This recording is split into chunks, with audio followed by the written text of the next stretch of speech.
Anteriormente, eu comparei Fastback e Nivus num episódio sobre esportivos de R$ 120 mil. Chegou a hora de comparar dois SUVs familiares dessa mesma faixa de preço, Tracker e T-Cross. Eu sei que o Creta é o SUV mais vendido no varejo e que o Renegade é uma boa opção nessa mesma faixa de preço. Porém, o Renegade já apareceu aqui várias vezes e o Creta não atua nessa mesma faixa de preço. A versão mais barata está acima dos R$ 135 mil. O T-Cross é um carro muito buscado ainda na internet, dá bastante audiência aqui no canal, então eu preciso falar dele. E o Tracker precisava ser revisitado depois daquela traumática polêmica da correia cozida no azeite. Então, bora pro duelo.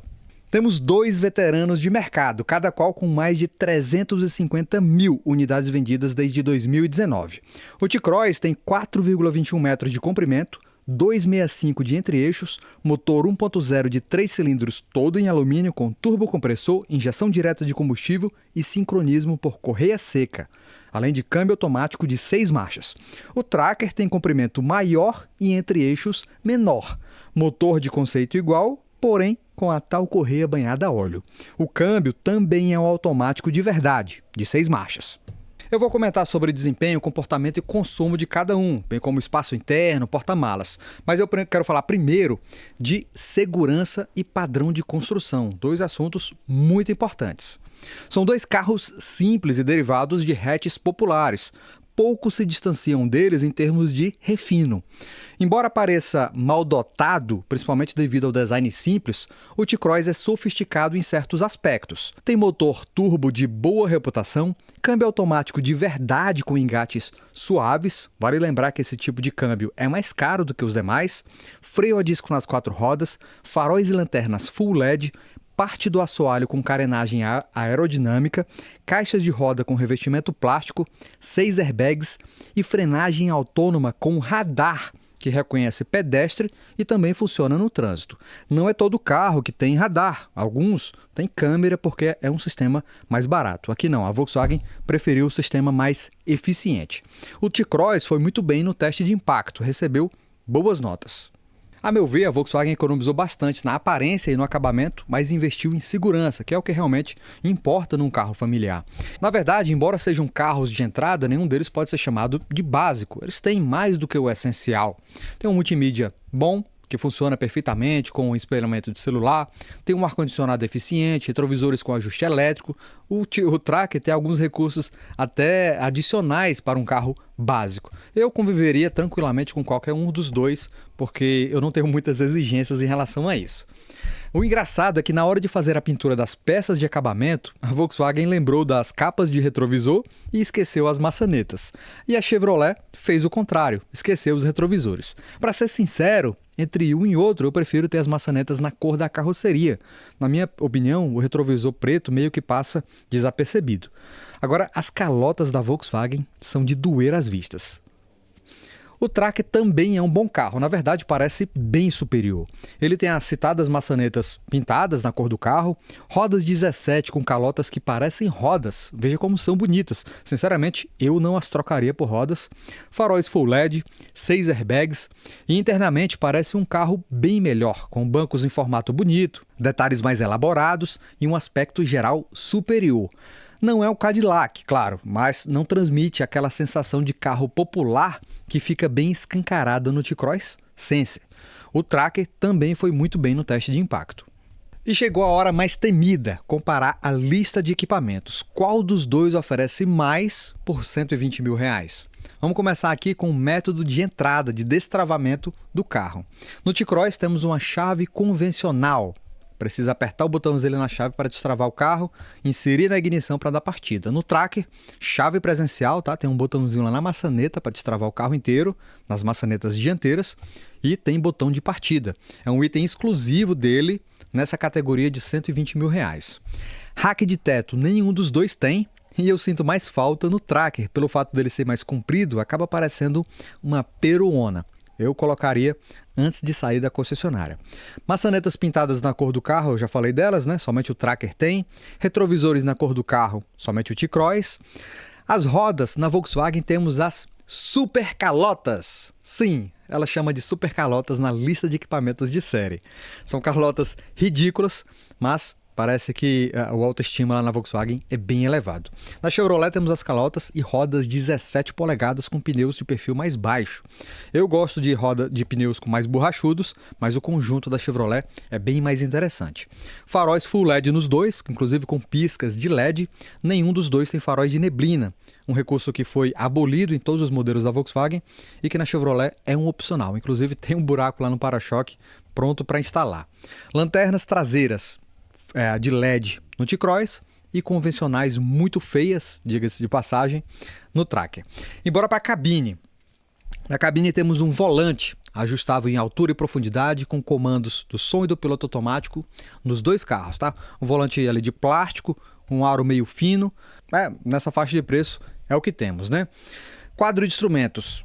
De um lado temos um quadro analógico, totalmente analógico, com um painelzinho um quadro digital bem pequenininho no Tracker, e do outro temos a tela de tablet do T-Cross. Sinceramente, eu acho o Chevrolet mais interessante porque parece algo mais sofisticado, enquanto o T-Cross parece uma adaptação, poderia preencher aquele quadro ali todo, mas a Volkswagen optou por uma telinha ali central que eu nunca consigo digerir. Não acho bonito, tá? O Active Info Display das versões Comfortline e Highline dos carros da Volkswagen é muito mais bonito.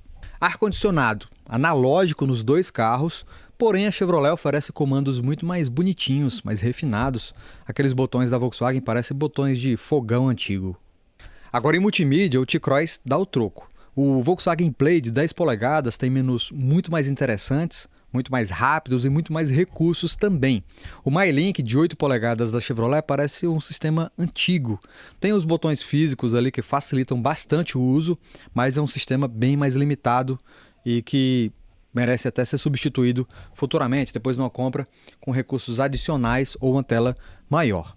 Câmera de ré, nenhum dos dois possui, mas é um recurso barato e fácil de ser instalado na própria concessionária. Vamos aos itens de comodidade. Espelhos iluminados para retocar a maquiagem, somente o T-Cross possui. Portas USB para carregamento. O T-Cross tem somente na dianteira. O Tracker tem duas na dianteira e duas traseiras, além de uma tomada 12 volts para os passageiros que vão ali atrás. Nenhum dos dois tem saída de ar-condicionado e somente o Tracker tem luz de teto traseira. No T-Cross tem só o lugar da instalação para mostrar que você comprou a versão mais barata. Alças de apoio de teto, as famosas alças PQP. O T-Cross não tem nenhuma e nem o lugar para instalar, e o Tracker tem somente uma para o carona e os lugares na traseira, para mostrar que ali foi depenado. Entrando na parte de segurança, como eu falei, os dois carros têm 6 airbags e foram muito bem nos testes de impacto, com a ligeira vantagem do Tracker. O Tracker, com a ligeira vantagem do T-Cross, aliás. E o Volkswagen tem ainda a questão da frenagem autônoma de emergência, que faz a leitura por radar. O Chevrolet não tem esse recurso, nem por câmera. E vamos à característica mais importante e valorizada de um SUV, nem que seja um SUV compacto como esses dois: capacidade de carga e espaço interno.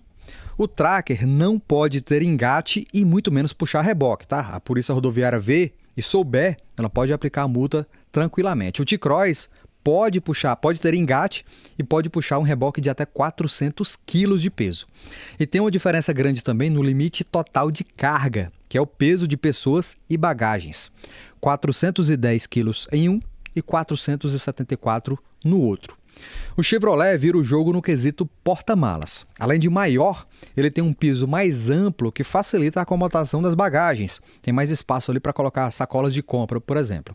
E como no T-Cross, ele pode receber como acessório a divisória de fibra, que eleva o piso e cria uma espécie de porão ali no porta-malas. Duas críticas aqui. A luz de cortesia do Tracker é baixa demais, qualquer carga que vá ali, qualquer mochila já tampa a iluminação, e a tampa do T-Cross poderia ter um acabamento ali na moldura do vidro. É um carro muito caro para não ter esse detalhe aí. No assento traseiro, o T-Cross já mostra uma vantagem pelo fato de ter entre-eixos maior. Ele oferece mais espaço para as pernas e acomoda bem pessoas altas. Os dois vão oferecer conforto ali para no máximo 2 adultos. 3 adultos já viajam com os ombros meio torcidos. O Tracker não é ruim para 2 adultos, né? Mas seu entre-eixos sacrifica um pouco o espaço dos joelhos. Diferente daquele duelo entre Nivus e T-Cross, aqui temos dois carros conceitualmente muito parecidos. Os dois têm motor 1.0 turbo de 3 cilindros, câmbio automático convencional de 6 marchas que fazem trocas muito suaves, muito precisas. São dois carros confortáveis, com a ligeira desvantagem do T-Cross, que é um pouquinho mais firme na suspensão. E o Tracker, é bom ressaltar que essa última reforma, ele ficou muito mais confortável. Eu gostei bastante do acerto de suspensão e me fez lembrar até os tempos áureos de Chevrolet, em que ela ajustava muito bem o conforto de seus carros. Então é um ponto muito positivo do Tracker, realmente é um destaque dele que eu valorizo bastante. O T-Cross tem número de potência e torque maiores que não se traduzem em performance muito melhor.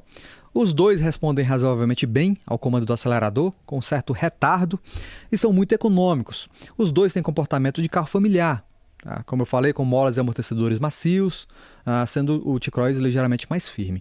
Em termos de qualidade construtiva, aí nesse caso eu vejo uma vantagem clara do Tracker. Por R$120 mil, eu considero que são carros muito vantajosos, muito baratos, porque eles são de 18 a 25 mil reais mais baratos do que as versões imediatamente seguintes. Então, eles estão numa faixa de preço interessante. Compensa comprá-los e acrescentar os acessórios que faltam. Por exemplo, se eu comprasse o Tracker, eu colocaria o rack de teto, faz falta no aspecto geral do carro, do design do carro, né? Eu colocaria os faróis de neblina para tampar aqueles buracos ali no para-choque.